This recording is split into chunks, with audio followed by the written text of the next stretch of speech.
Ya, assalamualaikum warahmatullahi wabarakatuh. Berjumpa lagi dengan saya di channel beternak ayam broiler. Sebelum kita lanjut ke pembahasan video kali ini, pembahasan yang sederhana ya, nggak terlalu mendetil karena ini juga berdasarkan pengalaman saya. Saya ingin mengucapkan minal aidin wal faidin, mohon maaf lahir dan batin. Mungkin agak sedikit telat pengucapannya. Yang terpenting saya sudah menyampaikan selamat Hari Raya Idul Fitri. Semoga dosa kita diampuni oleh Allah Subhanahu wa Ta'ala. Nah, di video kali ini saya akan membahas tahap-tahap pengobatan penyakit pada ayam broiler. Apapun penyakitnya, saya rasa pengobatannya tetap sama. Tapi sebelum kita bahas masalah pengobatan, saya ingin tekankan dulu terutama kepada Anda yang bukan kemitraan dan mandiri. Pilihlah bibit yang bagus, yang sesuai dengan grade-nya. Misalnya Anda dapat grade gold, pastikan memang sesuai. Grade gold itu seperti ini bentuknya. Jadi bentuknya itu biasanya bobotnya itu bisa mencapai sampai 40 gram per ekor. Gerakannya lincah, matanya bersih, dan yang terutama bagian pusar ayam atau pantat ayamnya itu nggak basah gitu loh Pak, dan ayam tidak terlihat lesu. Itu syarat utamanya. Nah, untuk yang kemitraan, saran saya pastikan PT Anda bisa menerima klaim ketika bibit Anda ini jelek. Biasanya dalam rentang waktu 1 minggu masih bisa diklaim. Jadi waktu pemanenan, misalnya Pak ini saya klaim 300 ekor cacat bawaan pabrik misalnya, dan dilakukan investigasi ke kandang Anda dan ternyata memang benar, oh ini bibitnya bermasalah. Jadi misalnya Anda populasinya 7.000 karena bermasalah 300, yang dihitung dalam RHPP Anda itu hanya 6.700. Nah, sekarang kita masuk kepada tahap pengobatan kalau ayam Anda terkena penyakit. Nah Pak ya, namanya ayam terkena penyakit itu Pak, nggak mungkin serentak brus semuanya kena. Sangat jarang terjadi kalau ayam sakit itu serentak semuanya kena. Jadi Anda sebagai peternak harus peka melihat ayam-ayam mana yang terkena penyakit, segera sortir dan obati. Tentunya jangan sekandang lagi atau jangan satu tempat lagi dengan yang ayam yang sehat. Karena penyakit ayam broiler ini Pak rata-rata menular. Kebanyakan menularnya itu bisa lewat tempat pakan, tempat air minum ya, banyak-banyak jalannya. Jadi segera sortir ayam Anda dan berikan obat. Tentunya ayam yang dipisah, ayam yang sehat juga harus diberi obat. Karena kenapa? Dikhawatirkan kita kurang teliti dalam mensortir ayam-ayam yang sakit ya. Tetap lakukan penyortiran untuk mencegah penularan yang lebih besar lagi. Nah, untuk tahap pencegahan kedua, kalau ayam Anda itu sudah bongkar sekam dan kotorannya ada di bawah, segera bersihkan Pak kotorannya. Bang, kok dibersihkan kotorannya? Karena 90% juga penyakit ayam itu disebabkan oleh kotorannya juga Pak. Namanya juga tai kan. Jadi Anda harus bersihkan kotoran ayam broiler Anda yang bagian bawahnya saja, nggak perlu dikerok yang di bagian bambunya ya kan, itu untuk lebih jelasnya. Baru Anda lakukan setelah itu penyemprotan desinfektan, boleh pakai microchip, desinset dan sebagainya ya. Jadi itu saran dari saya. Selanjutnya, ketika Anda sudah melakukan pengobatan pada ayam broiler, Anda berikan antibiotik dan sebagainya. Jangan berikan antibiotik yang itu-itu saja Pak. Ini yang saya pelajari dari teman saya yang berprofesi sebagai dokter hewan. Misalnya Anda berikan hari ini jenis antibiotik A, pokoknya sampai panen A semuanya. Jangan, karena akan terjadi yang namanya kekebalan antibiotik pada tubuh ayam itu. Ujung-ujungnya penyakitnya tambah parah. Cara pemberian yang tepat adalah misalnya seperti ini. 5 hari berturut-turut Anda berikan antibiotik jenis A misalnya. Lihat perubahannya. Kalau ada perubahan, stop dulu sehari, istirahatkan dulu ginjal ayam itu. Ya, karena obat-obatan ayam ini juga membebani ginjal ayam itu. Yang saya pelajari dari teman saya yang berprofesi sebagai dokter hewan. Setelah istirahat sehari, baru Anda ganti dengan jenis antibiotik B. Jadi diganti, biar penyakitnya itu istilahnya bingung lah, kerepotan ngadapin antibiotik ini. Dan perhatikan perkembangan ayam Anda. Air dengan campuran kaporit tetap harus diberikan, tapi dengan syarat jangan Anda campur air kaporit dengan pemberian obat. Karena air kaporit atau klorin bisa menyebabkan netralnya khasiat obat pada air tersebut. Jadi kapan waktu pemberian klorinnya yang tepat, Bang? Usahakan setelah memberi obat Anda keringkan dulu mungkin setengah jam tempat air minum, karena klorin ini kan sifatnya menguap. Jadi diharapkan sudah pergi klorinnya. Terbalik, maksud saya seperti ini. Sebelum Anda berikan obat, air bekas klorin itu Anda bersihkan dulu, bersih-bersih, keringkan, ya kan. Diharapkan klorinnya menguap. Setelah itu baru Anda isi dengan air obat. Lebih bagus lagi tandon air Anda itu ada dua tempat air minum Anda, satu untuk obat, satu untuk petmon air minum biasa. Jadi Anda lebih mudah. Jadi yang dibersihkan itu ya hanya tempat minum air otomatis itu aja. Kalau saya biasanya biarkan dulu setengah jam dengan harapan klorinnya menguap. Jadi kemungkinan khasiat obat yang saya berikan itu berkurang, jadi semakin kecil.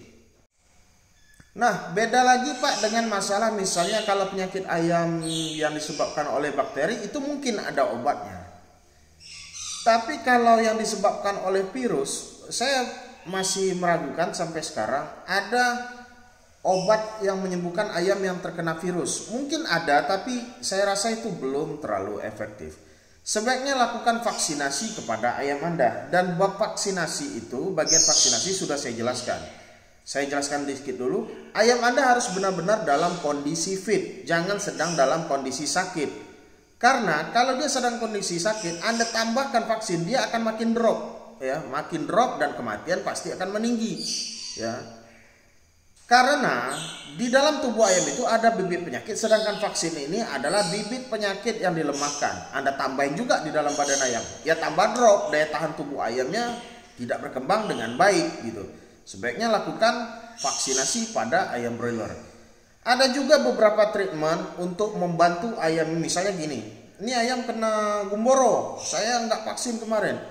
Anda kasihlah vitamin, kan itu sifatnya itu saya rasa hanya memperkuat tubuh ayam itu dalam melawan penyakit gumboro itu, bukan tujuannya menyembuhkan. Jadi kalau misalnya nih ayam saya kasih terus treatment supaya dia kuat dalam melawan penyakit, lama-lama ayam itu akan kebal sendiri dengan penyakit gumboro. Itu yang disebutkan dengan vaksinasi alam, Pak. Ya, vaksinasi alam, karena kita bantu ayam menjadi lebih kuat, dia melawan penyakit. Tentunya fight dia, pertarungan ayam ini dalam melawan penyakit lebih kuat. Karena kenapa? Itu vaksin yang itu virus yang dia lawan memang virus yang 100% kekuatannya. Beda dengan vaksin. Vaksin itu mungkin kekuatannya sekitar ya 10% atau 20%, jadi dia lebih mudah dalam melawannya dan antibodinya keluar. Antibodi ini maksudnya daya tahan tubuhnya dalam melawan penyakit, Pak. Jadi seperti itu. Lakukan vaksinasi kalau untuk penyakit ayam yang sifatnya virus. Nah, kalau untuk penyemprotan, saya menyarankan memakai Biclean. Kenapa Biclean? Saya pernah menonton video Profesor Dr. Indro itu nama Pak Indro. Saya cobakan kepada ayam saya yang cekrek dengan catatan kotoran ayamnya sudah dibersihkan terlebih dahulu, ya kan, sirkulasi udara saya sudah bagus. Lakukan penyemprotan Biclean dengan dosis 1:9. Jadi 1 liter Biclean dicampur dengan 9 liter air, disemprotkan langsung ke ayamnya. Kalau saya ngangkat tempat pakan, tapi baru-baru ini saya nyemprot, saya nggak ngangkat tempat pakan. Dan paginya ada perubahan yang saya lihat, cekreknya berkurang, ayam menjadi lebih lincah dan sebagainya. Untuk saran saya gunakan Biclean, tapi bukan berarti desinset dan sebagainya tidak berkhasiat. Tetap berkhasiat, tapi kalau saya lihat, saya lebih recommended pakai Biclean. Menurut pengalaman saya, boleh Anda coba atau tidak Anda coba. Karena ada beberapa peternak yang bilang kayak gini, oh saya cemas bang kalau pakai Biclean, itu kan untuk cuci baju. Ya monggo, jangan dipakai, tidak ada pemaksaan. Nah, ketika penyakit ayam broiler Anda ini, setelah Anda laksanakan tips-tips yang saya berikan di atas, oh bang tetap nggak sembuh kayaknya. Nah inilah Pak, Kalau sudah dilakukan cara-cara di atas tetap nggak sembuh, cara yang paling jitu adalah untuk menghindari kerugian. Anda timbang ayam broiler Anda, kalau memang sudah masuk, misalnya ukuran 1 kilo sudah laku di daerah Anda, panen habis Pak, jangan dipertahankan ayam yang sakit tersebut. Itu hanya nambah kerjaan. Selain nambah kerjaan, Anda juga akan dibuat bingung, pusing, stres. Sebaiknya langsung panen, jangan ditunda lagi. Karena ada beberapa peternak, oh ini kayaknya masih bisa sembuh. Kita sebagai peternak punya feeling, ini ayam masih bisa diselamatkan nggak? Ini ayam masih bisa dipertahankan nggak? Oh kayaknya nggak bisa, saya harus cepat panen habis. Kita harus punya insting seperti itu, terlepas dari saran-saran saya yang di atas. Nah, itu Pak saran simple dari saya dalam mengatasi penyakit ayam broiler. Ya, tahap-tahap pengobatannya sudah saya jelaskan, tidak terlalu rumit, hanya beberapa trik, tapi dalam prakteknya itu sebenarnya membutuhkan kemampuan Anda sebagai peternak. Ya, mungkin dari peternak senior lain ada yang memberikan masukan yang lebih bagus dari saya, ya monggo di dalam kolom komentar. Tetap Pak, kalaupun sebagus-bagus obat untuk ayam broiler, menurut saya yang paling bagus adalah kandang yang bersih, dengan perawatan yang bagus, itu tetap menjadi obat yang bagus bagi ayam tersebut. Karena saya pernah pengalaman, ada orang pelihara bibitnya itu jelek Pak, jelek lah. Dia nggak pakai obatnya seadanya lah, bukan nggak pakai obat, cuman pakai obat yang umum saja. Hasilnya itu walaupun nggak bisa menyaingi bibit yang bagus, dia bisa, misalnya ayam yang bibit yang bagus itu misalnya 1 kilo di usia 22 hari, ini misalnya dia di 22 hari bisa 8,5 on sampai 9 on dengan penggunaan pakan yang sama. Ya. Tapi tetap saya tidak menganjurkan Anda coba-coba, oh kayaknya saya pakai dulu deh bibit bagus seperti kata si Robert itu, dengan perawatan yang bagus. Karena gimana ya, itu kalau kata saya Pak sama kayak kita tebak-tebakan gitu loh. Tetap usaha ayam ini memperkecil resiko, jangan memperbesar resiko. Perkecil resiko kegagalan sekecil mungkin agar Anda semakin dekat dengan kesuksesan panen Anda. Jadi jangan coba-coba. Itu dulu dari saya. Jangan lupa bagi yang ingin membeli obat lalat, cek link deskripsi atau WA langsung ke 0831 6046 5158. Assalamualaikum warahmatullahi wabarakatuh.